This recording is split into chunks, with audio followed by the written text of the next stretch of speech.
Marriage isn't supposed to feel like roommates, but it doesn't have to feel like a war either. Hi, I'm Kameran Alareqi, certified marriage coach and a relationship expert. Every week on Married and Connected, I bring you real talk, hard truths, and practical tools you can start using right away. Whether you've been married 2 years or 42, this is where you'll find hope, encouragement, and steps that actually work. So let's make your marriage feel good again, starting right now. Before we jump into today's episode, I want to talk directly to the men listening. Most men aren't running away from their wives. They're running away from the man that their wives are requiring them to be. That's the man who's steady under pressure, the man who leads without control, the man who can fight for his marriage instead of in it. And that is why I created Forging Fortitude. It is a 10-week intensive group coaching program for only husbands who are ready to step up, show up, and finally fill the skills gaps that are costing them respect, intimacy, and connection at home. In Forging Fortitude, you are going to learn how to master your emotions instead of being mastered by them. You're going to lead your family with integrity, vision, and strength, and without control, fear, shame, and threats. You're going to be able to handle conflict without blowing up or shutting down. You're going to be able to rebuild trust and closeness with your wife. And you're going to create a legacy that your kids are actually going to admire and want to replicate. Overall, you're going to become that man that your wife, kids, and community can't stop respecting. Now, this isn't therapy. There is zero, how do you feel about that? It isn't fluff. It is 10 weeks of being sharpened, challenged, and supported by a brotherhood of men who refuse to settle for mediocrity with the perspective of a wife and the expertise and experience of a coach who's been doing this for almost a decade and has a 97% success rate. If you are tired of the excuses, tired of repeating the same cycles, and you know that your family deserves more from you, it's time to get in the forge. Go to the link in the show notes to apply for Forging Fortitude. Spots are limited, and when they're gone, they're gone. Now let's get into today's episode. Hey friends, welcome to season 9 of the Married and Connected podcast. I am so excited to start this season with you, and today's episode was inspired by a men's group coaching course that I was a guest speaker on a couple of weeks ago. The topic was things wives wish their husbands knew. And let me tell you, this list is straight gold. All right, if you are a wife, there are a lot of things that you are going to be able to relate to in here. You're also going to be able to apply some of these to yourself. If you are a husband, pay attention. Nothing has ever been handed on a silver platter and spoon-fed to you, because I am spoon-feeding you all of the answers of having a happy marriage. So by the end of today's episode, you're going to have practical insights and tools to strengthen your connection, improve your communication, and finally bridge the gaps in understanding. So let's get straight into it. Number 1, small acts matter more than grand gestures. So we're talking like picking up her favorite drink, sending her a quick text that just tells her that you're thinking of her, doing the dishes, taking a walk around the block while holding hands. All of these are going to mean more to her heart than an expensive date night that only happens once or twice a year, or maybe even once a quarter. Okay. We're talking consistency, which we're going to talk a lot about today. But the idea here is that you're doing one little thing, 2 little things per day, and you're doing those consistently and putting, like, think of it like an emotional bank account, right? So you're putting in $5, $10 here and there versus, because all day long you're taking money out. All day long you're going to be withdrawing money just in little things that happen. Oh crap, sorry, I forgot to defrost the hamburger like you asked me to. Oh, you know what? Yeah, I'm sorry. I ran late at work and I was a little bit late picking our daughter up from dance, like stuff like that. And so when that happens, you're taking things out of the emotional bank account. But when you're doing the little things, it's actually the big things that mean the most to her. Okay. So instead of putting in $500 and the account already being overdrawn, and now you're having to pay those overdraft fees, you're putting in a little bit at a time, but you're not taking as much out. Does that make sense? All right, number 2, here is the biggest communication mistake men are making with their wives. You know me, I'm not going to gatekeep. So here is what you need to know. Listening is more powerful than fixing. And here is your challenge. Here is your tool, okay? When she comes to you, you can read her like a book. You know her body language, you know her tone, you know her facial expressions. If you can tell from the minute that she's walking up to you that you're like, oh, here we go. This is a conversation that is not going to be a 2-minute situation. Stop her and say, hey, babe, I'm not trying to interrupt you. I don't want you to lose your train of thought, but I need to know before you even get started. Do you need me to fix it? Do you need advice? Or do you just want to be heard? Because that's going to do two things. That is going to set the expectation for the conversation. And it's also going to tell you how you need to listen. If she just wants to be validated, you need to know that she literally does not want anything other than, I hear you, babe, and that sucks. Or, yeah, wow, that sounds really hard. Do you need a hug? Things like that. Here's the deal. Most wives don't want instant solutions. We're intelligent creatures. If we weren't, you probably wouldn't have married us. We oftentimes have the solutions ourselves. We just need to vent. Most women, not all, but most are verbal processors, which means as we're talking to you, the ideas are coming to us. The solutions are coming to us. Okay. You guys, men are mostly internal processors. So you guys don't need to talk about a lot of stuff. You figure it out on your own. We don't have that ability. All right. Just like when we look at you and we're like, what are you thinking? You can literally look at us and say nothing. And that's actually a thing. For your wife, that's not a thing. That's not a thing. The only time that she didn't have thoughts going through her head was probably when she was in utero. Otherwise, thoughts all day long, 60 million of them all day long. Okay. So when we're talking to you, we don't need you to fix it unless we say, hey, we need you to fix this. This is a problem I can't do on my own. Help me out here. Okay. If we don't actually say those words, most likely we don't need you to help us. We don't need you to fix it. We just need you to process with us and listen and validate it. All right, man. Yeah, that really sucks. I'm really sorry you were going through that. You don't have to agree with what we did. You don't have to agree with what we're going to do. You don't have to agree with the situation. Just listen. That leads to number 3. Listen before she starts yelling or shutting down. Now, here's what you need to understand. When you are growing up, and this happens with your kids too, when you were growing up and you were in sports, your coaches helped you figure out what you needed to be doing and be better by yelling at you. No, that's not where you plant your feet. No, that's not how you catch the ball. And they're yelling at you to do better, right? Okay. Your parents probably did the same thing, because if you've ever paid attention to what your wife does in the morning, when she's like, okay, babies, we're going to get in the car in 5 minutes. We're going to leave. I need you to get your socks and shoes on. And 5 minutes later, she comes back and it's like, guys, we gotta go. We gotta go. Let's do this. We gotta get in the car. And about 2 minutes later, it's like, guys, now we gotta move. We're already 2 minutes late.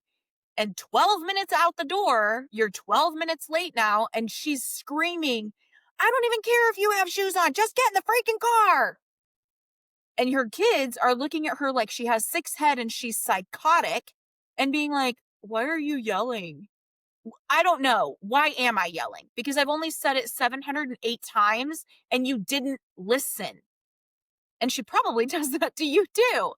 And here is why. Because you're not listening before she starts yelling or before she just completely shuts down. And then you're like, whoa, something's going on. Why are you shutting down? Why are you not the same as what you were yesterday?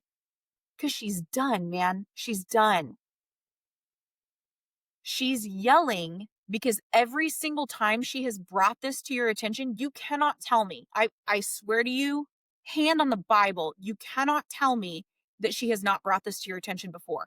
The problem is that every time she's brought it up before now, the thought in your head is, this is an idea. It's a suggestion. It's it's just some words that she's trying to process. Whether it'll happen or not, not a big deal. I don't need to really pay attention to this. No, you do. You do need to pay attention to this, Because otherwise, then she starts yelling and screaming and she's shutting down. And that's when you're starting to pay attention, is when she's like beyond done versus, hey, I would really feel respected and cared for and appreciated if people around here would listen before I become a dragon lady. All right, number 4, she wants to feel chosen daily. She knows you love her. She knows that. And when you guys were dating, you set the expectation of how life would be. You pursued her. You prioritized her. She didn't have to assume that you loved her because she knew. You showed her with your actions. You gave her attention. Attention is the oxygen of love. Priority means what comes first. Now, we understand that financial provision is necessary. We get that. We get that your job requires 8 hours a day minimum. What becomes very difficult is when you have a job that either requires you to be there more than 8 hours a day, because again, that's more than a third of your day. Number 2, when you choose, and especially this one, when you choose to spend more than 8 hours a day working, whether that's bringing work home or being at the office, because again, that's more than a third of your day. Look at your calendar. What is the ratio of time spent at work, with hobbies, with your kids and their activities and maybe things that you're coaching or helping out with, and then with her?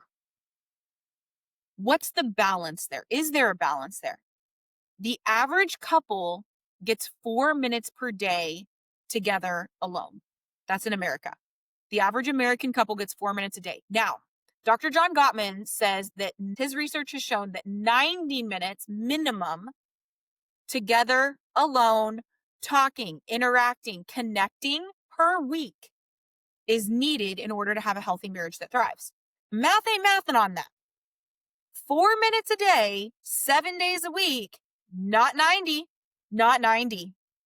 She wants to feel pursued and prioritized. She wants for your calendar to showcase that God, your health, your productivity, what you need to be the best version of yourself, her and your marriage, then your children, then your work, your hobbies, all the things. That is what she wants to be able to see on your calendar as your priority list. In that order. If it's not in that order, that's when things start to get dicey at home. I think we're on number 5. Baseball, America's favorite pastime. Here we go. Every time your wife comes to you, she is pitching you the ball. Okay?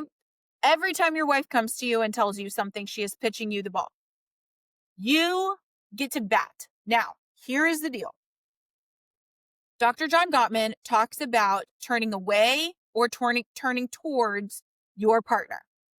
Let's say she comes in and says, man, I'm really tired. I've had such a hard day. And you say nothing. You're like, okay. What are we having for dinner?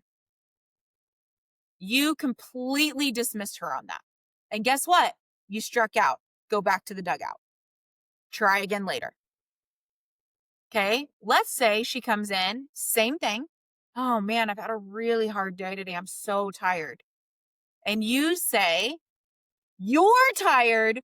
Oh my gosh, I am so tired. I haven't slept a wink in like 3 days. I don't know what, man, I got so much to do at work. You just made that about you. And you turned away from your partner. You completely minimized her feelings. You completely dismissed all of what she's feeling. You turned away from your partner. Guess what? You get to go back to the dugout because you just struck out. Now, let's say that same thing, comes in, tells you she's tired, and you say, oh man, that sucks, babe. What can I do to take off your plate? You just want to order pizza tonight? Or, you know what? Let me handle dinner. I got this. You have a seat and rest and put your feet up. Now you've turned toward your partner. Congratulations, friend. You get to run to first base, which is emotional safety. Emotional safety is where she knows without a shadow of a doubt that she can express her feelings, her fears, and her frustrations without you getting defensive, without you dismissing, minimizing, or, and this is a big one, using them against her later, whether it be in an argument or just in passing or in a quote unquote joke. If you're joking about what she's thinking or what she's said in the past, you are not an emotionally safe person and she will not tell you anything anymore.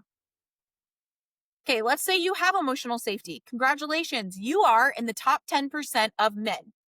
You are not emotionally safe, and emotionally safe men are rare. Emotionally safe people in general are rare. Okay.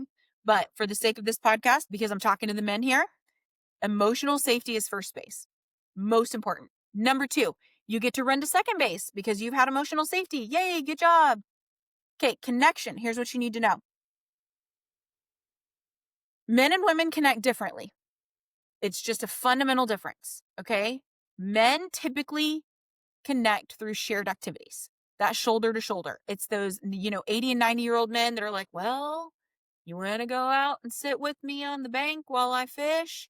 You want to go out and sit with me while I work on the mower? Well, not really, but okay. So you've got that old woman out there on the porch knitting away and the man's sitting, 10, 15 feet away from her working on the mower blade. That is connection to them. All right. That's how you can plan this elaborate date and your girl doesn't really get much out of it. The reason is because she connects through open-ended conversation. Think back to when you guys were dating. You asked all of these questions. What do you like? What do you dislike? What's your favorite this? What's your philosophy on that? How did you grow up? What are your values? All of these things. Open-ended conversation. That is how she connects. Okay. When you have that, you have now mastered second base and you get to run to third. Now, gentlemen, here is where most men fail. Emotional intimacy. Emotional intimacy, especially if you are a dismissive avoidant, and you will know if you are a dismissive avoidant if when I said those words, a little piece inside of you scrunched up and you were like, ooh, do not label me. Do not put me in a box. Fun fact, you are a dismissive avoidant. And emotional intimacy scares the crap out of you. Emotional intimacy is being so in tune with your partner, so aligned that you know without a shadow of a doubt that your partner has your back. That in a crisis, you don't even have to stress because you two have got this together.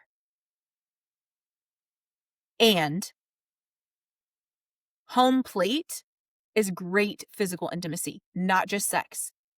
Any adult can have sex. And also, it's not as good as great physical intimacy. It's not as connective. And that's what you men are using it for in the first place. Here's the deal. In order for her to have great physical intimacy, in order for her to be out of her head and thinking about you, thinking about how great you're moving, how you're focusing on her, how you're both getting off, how you are like really involved in the act of physical intimacy, she can't be thinking about how she can't trust you, how you're not getting her off, how you're being selfish in the bedroom, the 7 loads of laundry she's got to do, the kids that have got whatever activity in 20 minutes. She has to be able to get out of her head. And the only way to do that is if she is connected to you and she knows that she can trust you in every facet of that word, big and small ways, that your words are matching your actions, that you are an emotionally safe space, and that you are her person, thick or thin. You're her ride or die. If she doesn't have that, you're just having sex. And maybe not even that. So, play a little bit of baseball and play it well. Number, 6. Affection without an agenda matters, and it matters a lot. As women, we need you to hold hands with us. We need you to hug us. Give us a kiss that doesn't hold an expectation of being a prelude to sex. That helps us feel desired for who we are, not just for what we bring to the table, not just for what we give. Giving, giving, giving, you're taking, taking, taking. We don't want to give anymore. We got nothing left to give. We are pouring from an empty cup. Hold our hands, hug us. Remember the very first one that I told you where it's the little things that mean the most? These are ideas. Affection without an agenda those are the small things that mean so much to us. Number 7, she is not your competition. She is your partner. And she wants to feel like you are on the same team. Not keeping score about who is doing more, earning more, giving more. None of that. Now, here's a really important point to that. As men, if you grew up being criticized and not being in a household where you learned to handle your emotions well, criticism and complaining are going to sound very similar to you. They are not. They're wildly different. And here's the difference. You have to focus on her word choice. Now, communication is 58% body language, 35% tone, 7% words. In this case, you have to focus on word choice.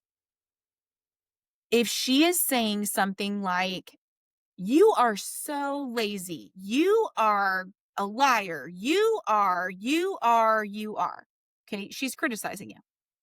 And wives will be in the hot seat next week. And this is a problem. She needs to not criticize. She needs to change her word choice. Absolutely. However, if she is bringing up a situation, I don't like when, I'm not comfortable with, I don't feel connected to you. I feel, I sense, I like, I dislike, this isn't working for me. Okay, these are all scenarios. These are all circumstances. And if you are making them about you, you are getting defensive, and that's an emotionally triggered behavior that has to be worked through by you. Because she's actually bringing these to you in a healthy way. Complaining keeps resentment low, and it makes sure that the relationship is fulfilling to both of you. Whereas criticism jacks up resentment and it messes everything up. It's one of the 4 horsemen of the apocalypse, according to Dr. John Kameran. And criticism creates contempt as well. Contempt being that she feels like she is more important than you, does more, earns more, etc. Now, if you're the one with contempt, you are the one creating the competition as well. Well, I make more than you, so I need to make the decisions. Well, I'm the man, so I demand respect. Just because you're a man doesn't mean you are respectable. Your actions very well may be very disrespectful to her, to your children, to her intelligence. The way you speak to her may be very disrespectful. If you don't have if you haven't created a mission for your marriage, that's also going to create competition in your marriage. You're both running a race and you're not on the same team. So here's what you do about it. Start asking yourself, what are the principles that you live by as a husband, as a father, as a man, and for your marriage? What does she live by as a wife, as a mother, as a woman, and for your marriage? As women, we want to forge a path with you. And when that path gets veered away from, either in reality or perception, we get scared. We get scared that our family isn't going the way that was promised, that we aren't going to have the life that was promised, that we're not going to have our dreams fulfilled, that our kids aren't going to grow up well, that you're going to leave, or that things simply aren't going to get done. So we have to take over and fix it. And that's us moving into our masculine energy. Okay, the next one. What are we on? 7, 8, I don't know. 7, I think. Your leadership sets the temperature. She maintains it. So whether you realize it or not, the way that you carry yourself emotionally, physically, mentally, financially, spiritually impacts the entire atmosphere of your home. Here is a statistic, and this is not just spiritual. This applies to anything. If you smoke, if you drink, if you game, if you have unhealthy habits in any way, shape, or form, all right? If a mother knows Christ and goes to church, children have a 17% chance of doing the same. If a father knows Christ and goes to church regularly, children have a 93% chance of doing the same as they get older. Proverbs 22:6, train up a child in the way he should go, and when he's old, he will not depart from it. Our children are learning from you. This is why the movement of having men rise to the occasion. This is why I created Forging Fortitude. Because daughters, if you have daughters, men, we as daughters, you are the first man that we love. And you set the precedent. So we are going to marry men that are just like you. We are going to choose men just like you. We are going to learn from you what being loved should look like. So if you are emotionally neglectful, we are going to choose men that are emotionally neglectful, and we are going to cry ourselves to sleep more often than not. If you have sons, they are learning what a man should look like and how a man reacts. They are learning how to handle stress from you. They are learning how to communicate from you. They are learning how to be respectful or respectable from you. They are learning how to pray from you. They are learning how to take care of women from you. Now, if that felt like I just punched you in the gut, something needs to change. Forging Fortitude might be your answer. Number 8. I don't know. I don't even know what number we're on at this point. She longs for your spiritual leadership. If you are a home of believers, even if she doesn't say it, most wives want their husbands to initiate prayer, faith conversations, hard conversations, family values. We want a man who prays together, because partners who pray together have a 1 in 1,152 chance of divorce. That is less than 1%. And in the world that we are living in, where everybody just thinks that divorce is, oh, look, the grass is greener on the other side, let's just get a divorce. We will take whatever is given to us. We want to hear you praying over us, over our children, over our home, over our finances. And when you are struggling, we oh my God, we welcome the idea of you coming to us and saying, babe, will you just pray for me right now? Will you pray for me to get over this certain thing, or to just pray for guidance or discernment? We want to hear you say, you know what, this is really hard. I need to pray about this, and then can we revisit it? Absolutely. Let me know when God speaks to you, and I will be happy to have that conversation again. Until then, I am perfectly fine tabling this, because there is zero anxiety in that. There is a lot of anxiety in, I can't handle this right now, and you walking away from the conversation and us never knowing if it's going to get solved or not. We want to hear you say, you know what, I'm sensing that God is saying we need to do this. We want to see you teaching our children to pray. That is leadership. That is spiritual leadership. And my word, is it sexy. A man filled with the Holy Spirit and being led by God is hot, hot, hot, hot. We will, as wives, have absolutely zero problem submitting to you, being blindfolded, and having you lead us anywhere in this world if we know that your faith and your foundation and your ideas are coming from God Himself. Because if you are being led by God, we can easily submit to you, because we know that when we take that blindfold off, wherever we are in our destination, we know that we are going to love where we end up. We desperately want you to say, I've got this, and mean it. Follow through with it and never have to doubt that you do in fact have this. Number, I don't know, whatever. Your words have more weight than you think. A careless joke, a critical tone, a silent withdrawal, all of these cut deeper than you realize. And at the same time, your encouragement can heal wounds that you never knew that we even carried. I will be very honest with you and vulnerable here. I remember some of the things that my parents told me growing up. I remember everything that my ex-husband told me. Everything. And your wife is the exact same. As a woman, we value the opinions of our husbands more than anyone else on this earth. We have absolutely zero problem shutting our mother down.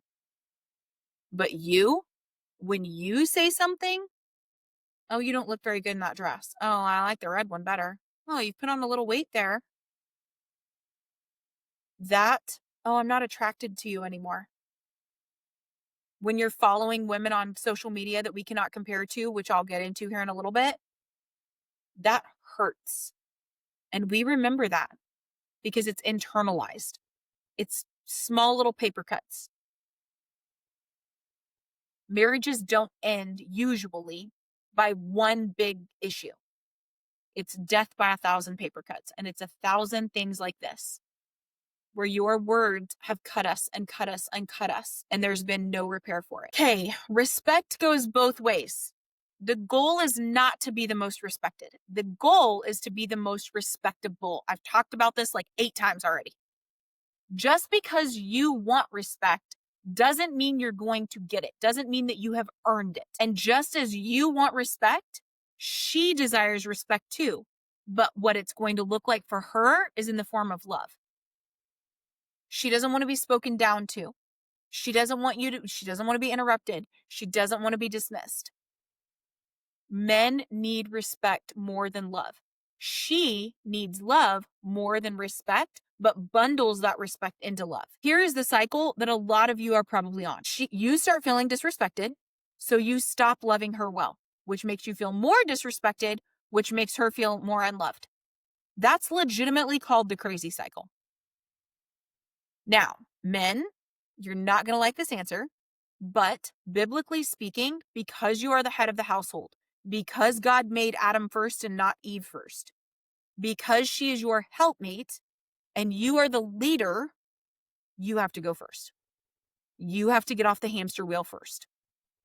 And to get in the energizing cycle where her respect fuels your love for her, which fuels her respect for you, which fuels more love for her, which fuels more respect for you, and around we go, you have to start. In all reality, emotional maturity, like just being mature in a relationship, whichever one wants to be mature should go first. But biblically speaking, gents, that's going to be you. All right, next one. She is carrying a ridiculous amount of invisible load. Now, if you're on social media and you've heard a lot about this, mental and emotional labor. So what this means is it's everything that she has thinking. So remember when I was talking about all of the thoughts and like you have the ability to sit down, watch a game and absolutely think of nothing. She doesn't have that ability because she has so much mental and emotional labor. So here's what that means. All the kids' needs, all of your needs, all of her needs, family schedules, household tasks. All of these are really, really heavy, even if she doesn't talk about it. Pulling your weight and leading here shows love more than almost anything. Doing the dishes, taking out the trash, looking around the house and realizing, oh, backpacks don't go on the floor. Shoes don't go in the middle of the living room floor.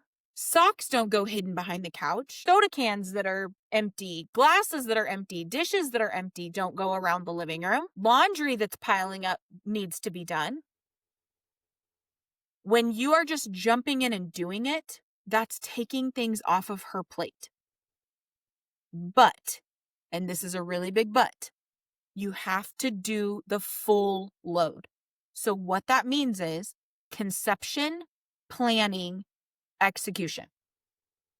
All right, let's take making a meal, for example. All right. The conception, planning, and execution looks like this. I'm going to make dinner tomorrow night.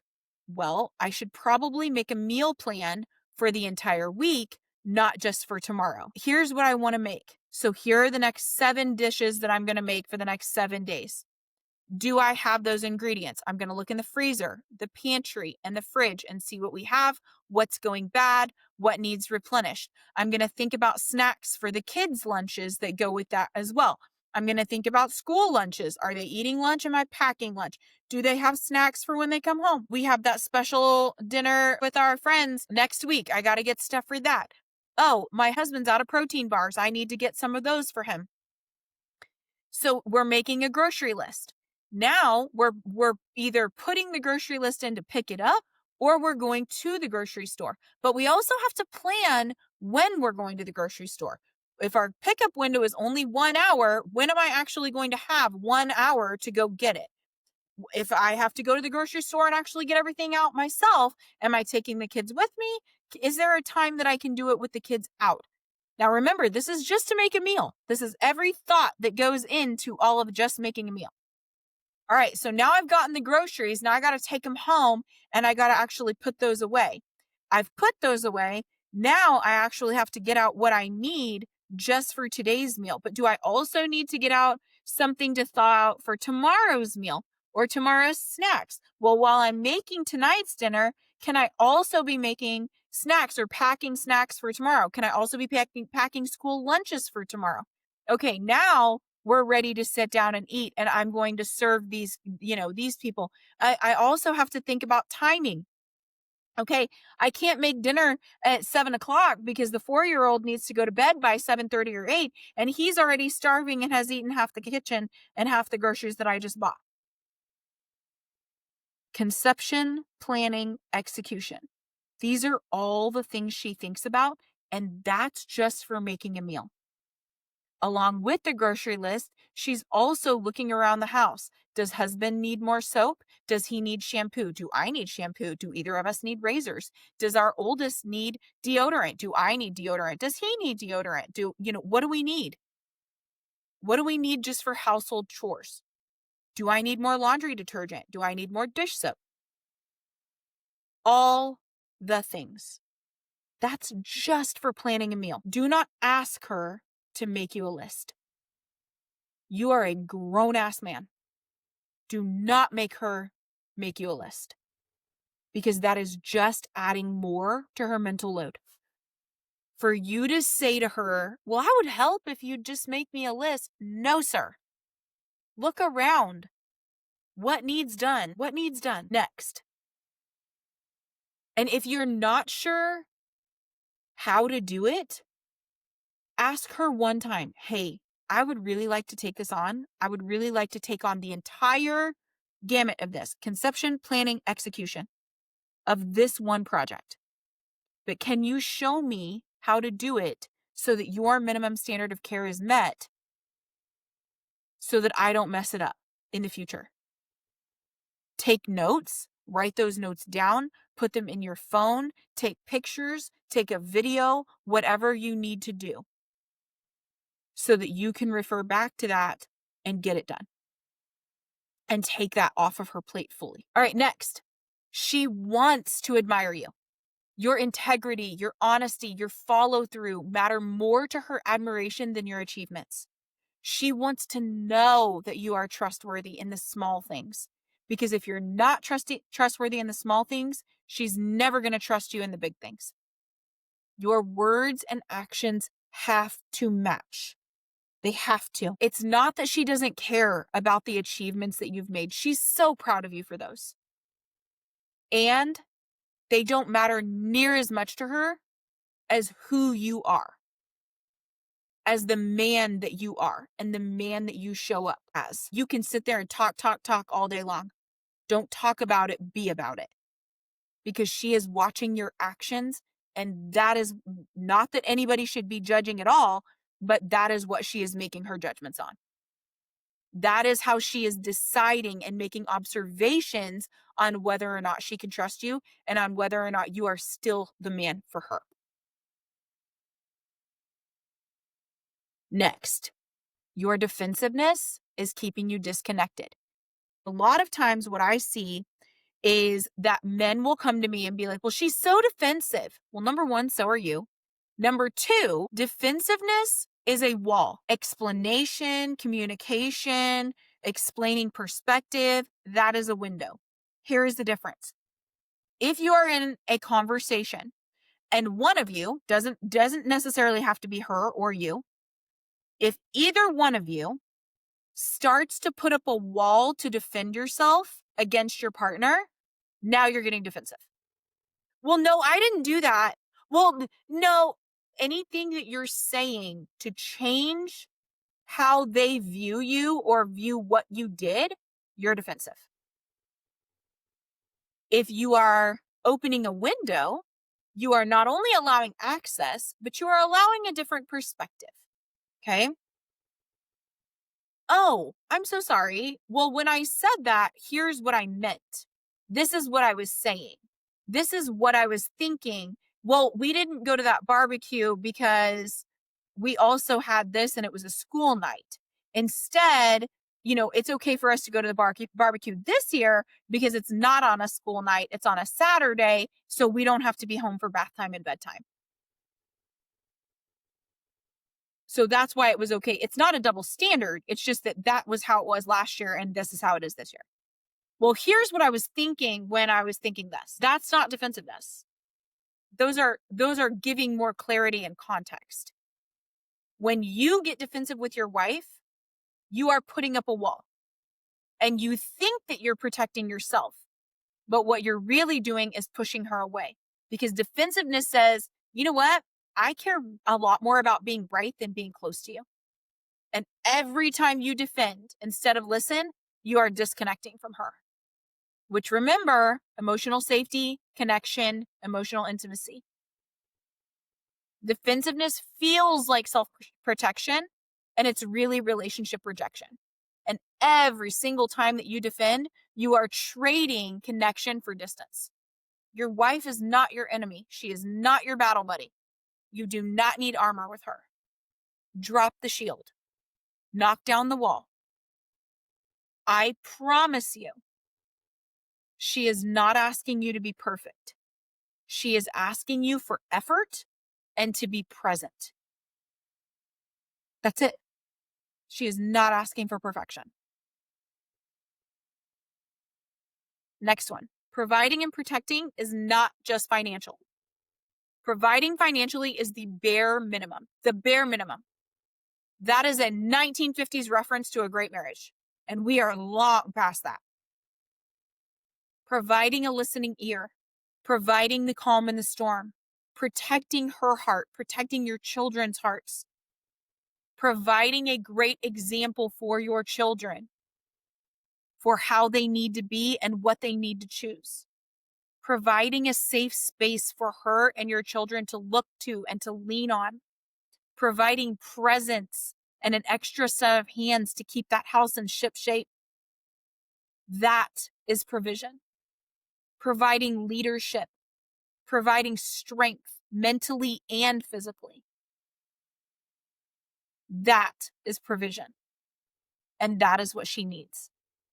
Number 16, you see yourself through the lens of your faults. She sees you through the lens of who you are and what you can become. Most women choose men based on their potential. Most men never live into that potential. Most men choose their wife based on who she was, hoping she'll never change. Most women choose their man, hoping they will change. When you are shaming yourself, when you are guilty, like feeling guilty, when you are feeling shame, when you are feeling defensive, when you are judging yourself, she's not seeing any of that. She's seeing what you can become. And the disappointment she has in you is because you're not living into who she knows you can be. You're staying stuck. You're staying stagnant. You're thinking small. You're living small. Number 17, men are built for macro. Women are built for micro. So think of this as men. You are the visionaries. You have the ideas. You have the big picture. All right. You're thinking long game. Women are perfecting short game. Women are perfecting details. Women are perfecting the small things. You think we're going to the beach today. Get in the car. Let's roll.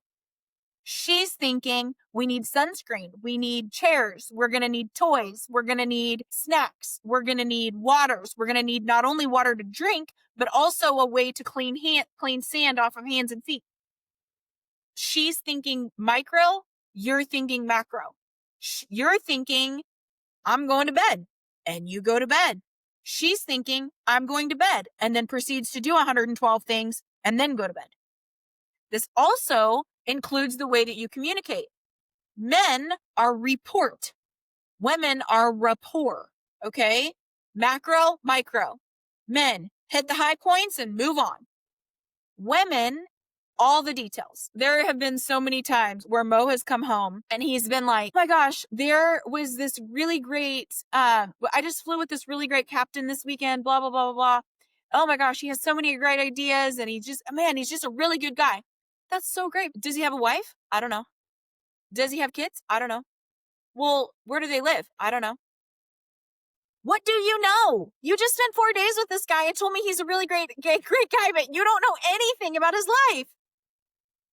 Details. We want details. Okay? Number 18, consistency and closeness. Consistency is about stability. In order for a woman to thrive, we have to have our basic needs met first. Food, water, shelter, air, homeostasis, that kind of thing. Then we need safety. We need to know we are safe in our relationship, in our job, in our home, physically, mentally, emotionally, financially, sexually, all of it. We need safety. Consistency gives us that safety.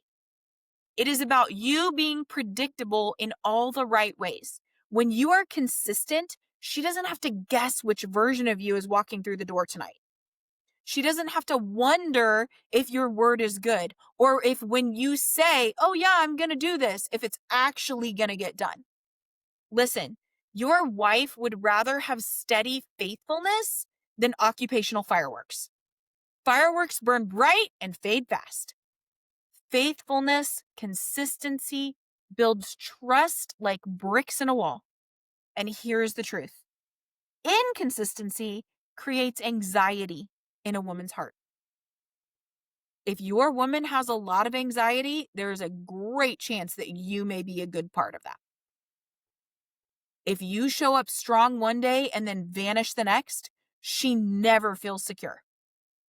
And if you keep showing up in small, reliable ways, that's when her nervous system begins to rest. When her heart rests, when her nervous system rests, that's when she opens up more fully to you. Now, consistency, again, does not mean perfection. I've said that like 3 times now. You think it's important? Men, you struggle with perfectionism a lot. That is not what we are asking for.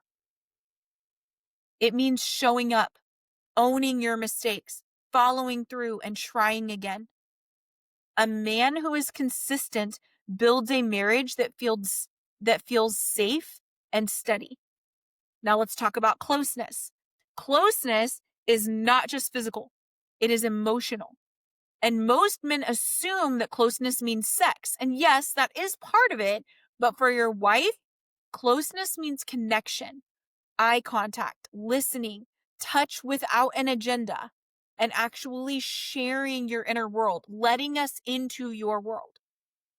Your wife does not just want to live with you. She wants to live connected to you. She wants to know what's going on inside your head and heart. That's why she asks you what you're thinking. She wants to feel like she is your partner, not your roommate. Closeness is built in the little moments. Sitting next to her on the couch instead of across the room. Asking her about her day and actually listening to the answer. Reaching for her hand in public. Pausing long enough to really hear the emotion behind the words. What is the meaning of what she's saying, not just the words of what she's saying? And here's what happens when a man gives his wife closeness. Her defenses drop. She feels safe with you. She feels connected to you. She knows you've got her back. Literal panty dropper. Now she is willing to give you sex whenever you ask for it. She doesn't have to chase your attention. She doesn't have to beg for your time. She doesn't have to beg to know that you love her. She's not picking up breadcrumbs because she's starving for emotional attention because you're feeding her full meals every day, emotionally speaking.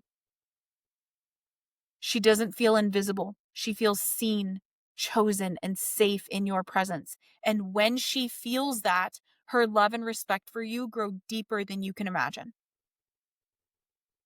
Closeness says, I don't just love you, I actually like you. I want to be with you because you matter to me. And trust me, when a woman feels close to her man, everything else in the marriage flows better. You will have an insane amount of connection, and that means that you will rarely have conflict. Disconnection causes conflict, not the other way around. And this includes having incredible intimacy the way that you're craving. We're talking like back to dating when you were having sex 3, 4, 5 times a week. That's when that starts, when you have this. Consistency builds trust. Closeness builds intimacy. Consistency says, I am dependable. It proves that you are dependable. Closeness says, I'm connected, and your wife needs both. One without the other is not going to cut it. Be consistent enough that she can rest in your strength, but be close enough that she can open her heart. That's the kind of man who doesn't just have a wife. He has a marriage that is alive, strong, and fulfilling to both of you long term. Number 19, she brings things to the table that you don't, and vice versa. Accepting each other's influence is vital. Women have intuition, and God speaks to her just as much as he does you. So don't dismiss what she is saying, especially if she has education, exposure, and experience in these activities or in these topics that she's bringing to the table. Pay attention to that. I cannot tell you the number of arguments that Mo and I used to fight to the death on.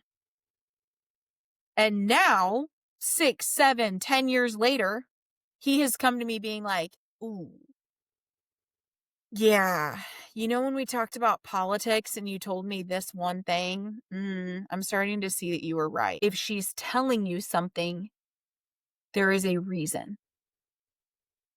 And you can ask her, hey, do you have experience on this? Have you done the research on this? If you haven't done the research on it and you're not willing to do the amount of research that she's done on it, accept the influence. And ladies, same to you. If you don't have experience in this, or if you're just like, ooh, I don't really trust that he's making a good decision here. If you don't have experience, exposure, or education on this, and you're not willing to do that for yourself, you better just trust his influence. Don't dismiss it. Number 20, children need tangible rewards, sticker charts and coins and pomp and circumstance. Grown men don't get parades for doing dishes. You don't get a WWE championship belt to wear around the community because you actually put your underwear in the hamper versus right in front of it. Instead, you get a thank you, my love, for showing up to Thursday afternoon. Real man doesn't serve his family just so that he can get a trophy, a gold star, sex, or whatever. He serves because protecting, providing, and carrying responsibility is who he is. That's the reward. Living into your God-given role is bigger than any pat on the back that you could get. So don't look for praise in the little things. Just lean into the calling. When you do, you're not just going to win points. You're going to win trust, respect, and a wife who feels safe and cared for. Number 20, if she's in her masculine, you are in your feminine. There has to be polarity in your relationship in order for it to thrive.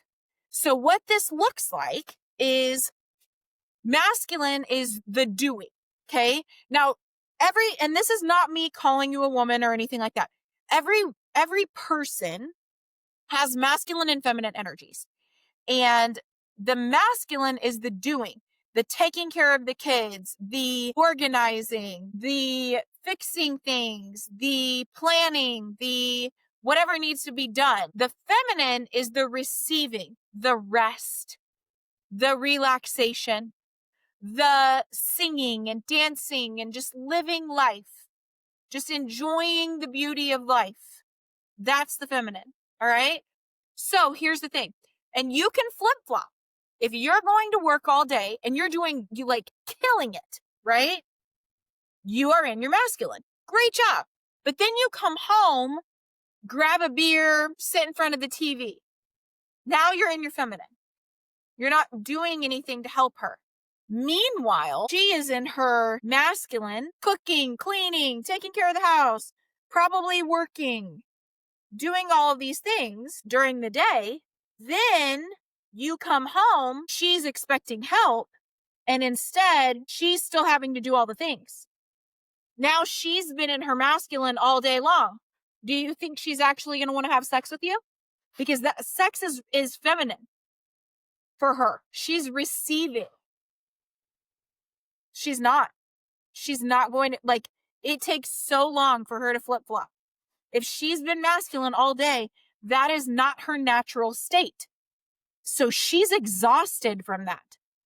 Just like if you're chronically exhausted, most likely it's because you're in your wounded feminine and you need to do some work to get out of that, because that's not your natural state. Your natural state is in the masculine. Okay. You can't have two alpha males fighting for the same pride. You can't do it. It's gonna be constant conflict. If there's constant conflict in your relationship, this also might be why. Number 21, the purpose of marriage is not happiness. It is holiness and growth. And if she is triggering you, good. Dig into that and figure out where it's coming from and what needs fixed within it. The conflict is not the problem, you guys. How you handle the conflict is the problem. Conflict in a marriage is good if it's done right. Conflict can be an amazing connect, but the conflict comes from what you're making things mean and what she's making it mean and the egos that are entwined in that. God has put you with someone who is going to trigger you, because every time you're triggered, it's showing you where you still need work. Don't run away from that. Lean in and work with it instead of against it. The greatest version of you, that next level of you, is on the other side of whatever it is that you're resisting.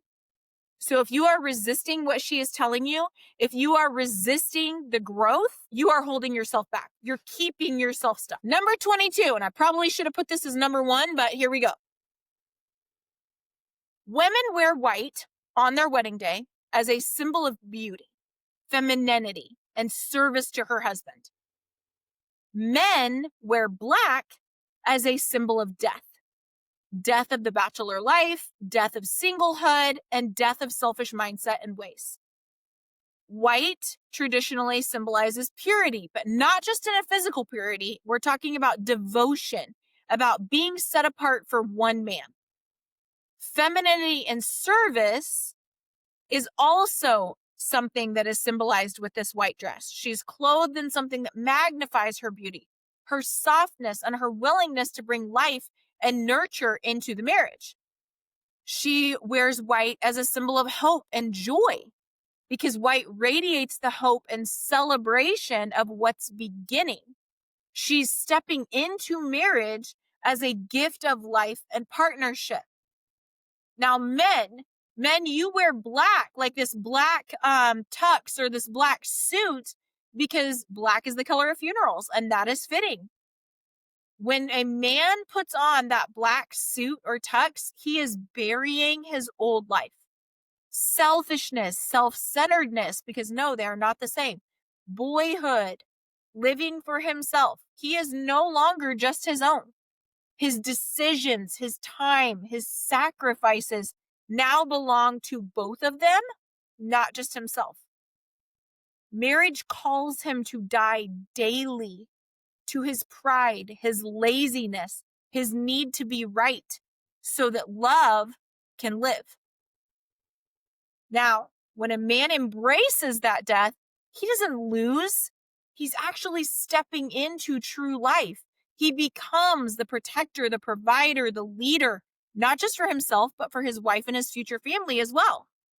Jesus modeled this. Life flows out of sacrifice. A husband who dies to himself creates space for his wife to flourish in her beauty, her femininity, and her calling, whatever that looks like, whether it be career-oriented or not. Now, at the wedding, she is dressed like a queen and you are dressed like a funeral, and that is no accident. Because for a marriage to thrive, you have to die to yourself every day.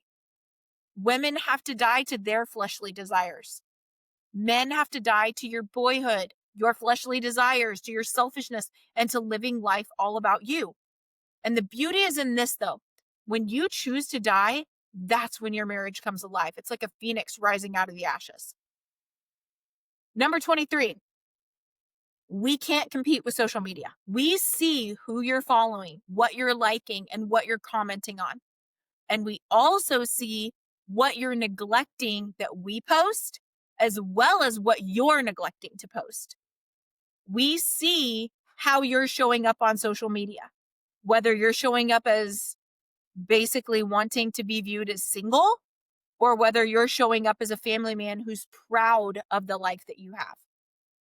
We pay attention to the fact that you don't post about us, but you're willing to post about that new boat or about an achievement that you made at work or that selfie that you took at the gym, and it makes us feel unimportant. It makes us feel uncared for, like we aren't chosen, like we are inferior, that we aren't seen, and it makes us very, very fearful that you're going to cheat emotionally or physically.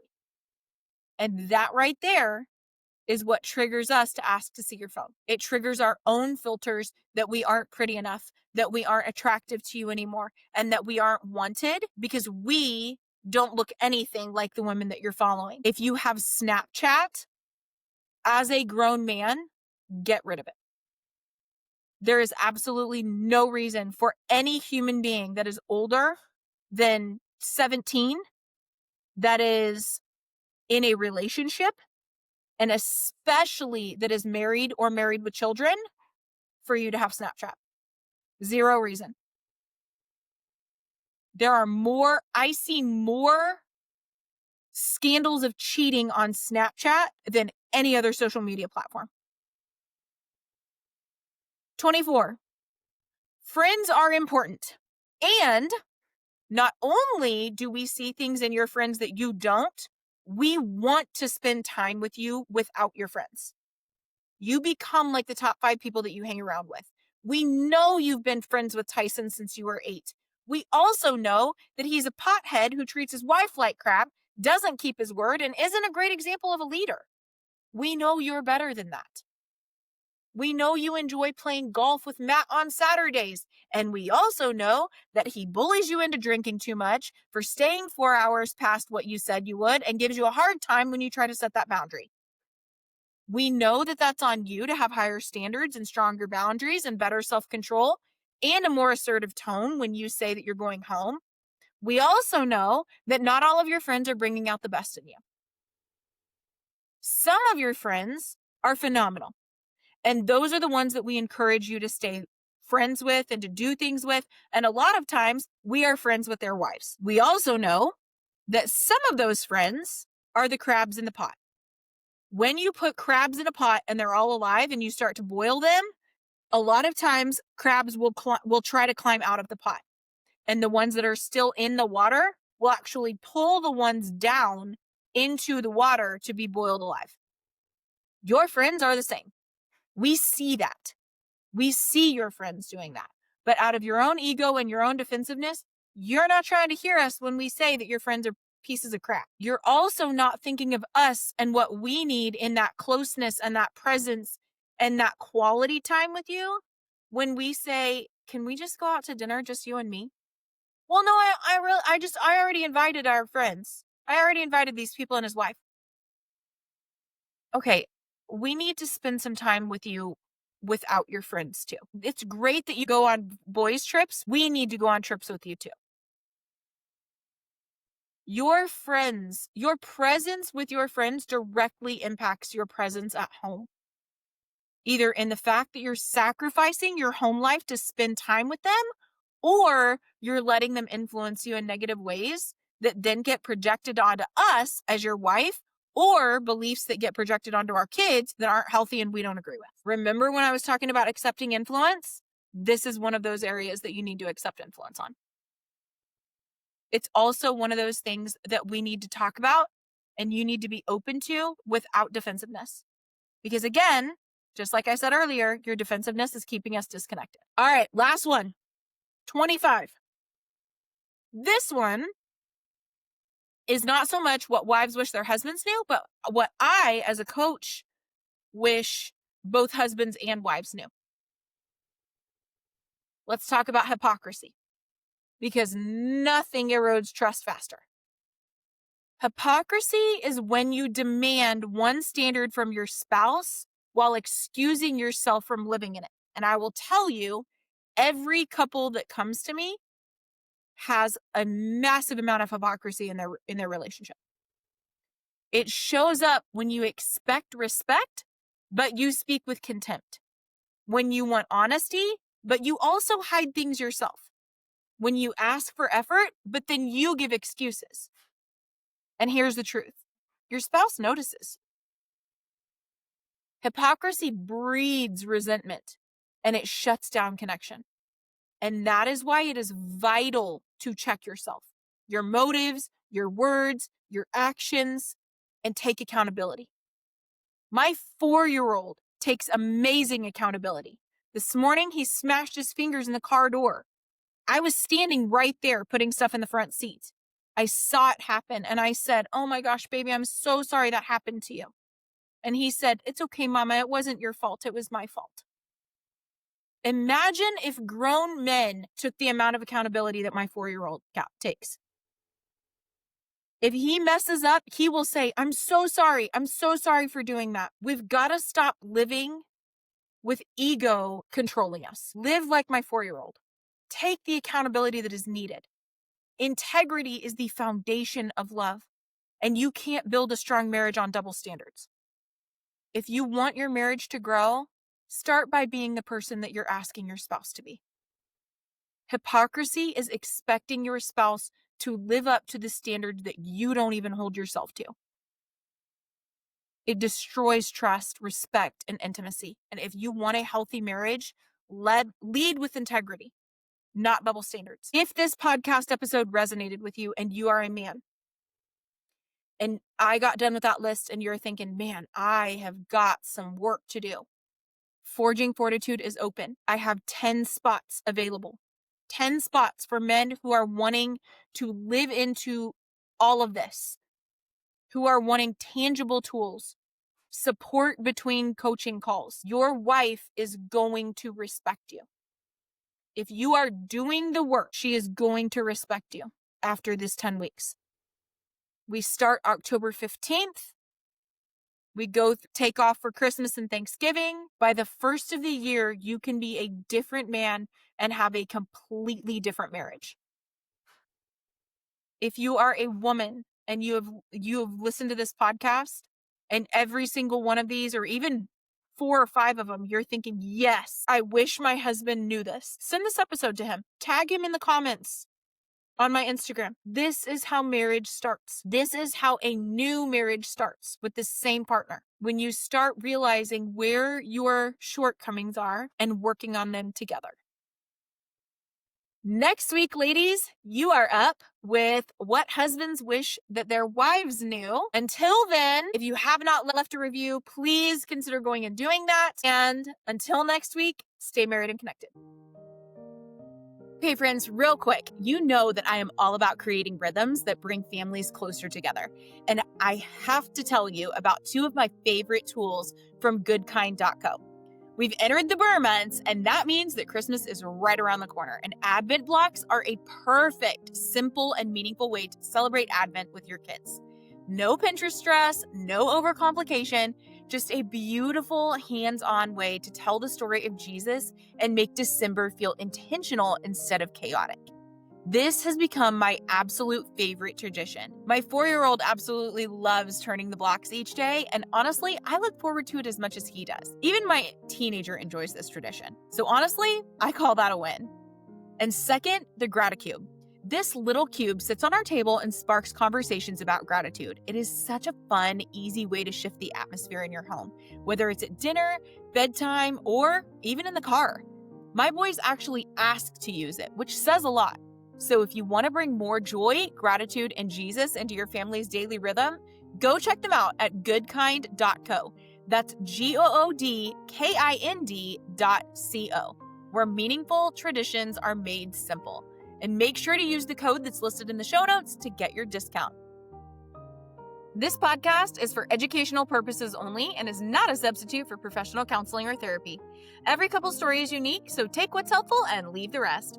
By listening to this podcast, you acknowledge that neither I, Kameran Alareqi, Married and Connected, or Recognizing Potential Coaching are responsible for any outcomes related to what you apply from this show, especially if you are not a client of mine.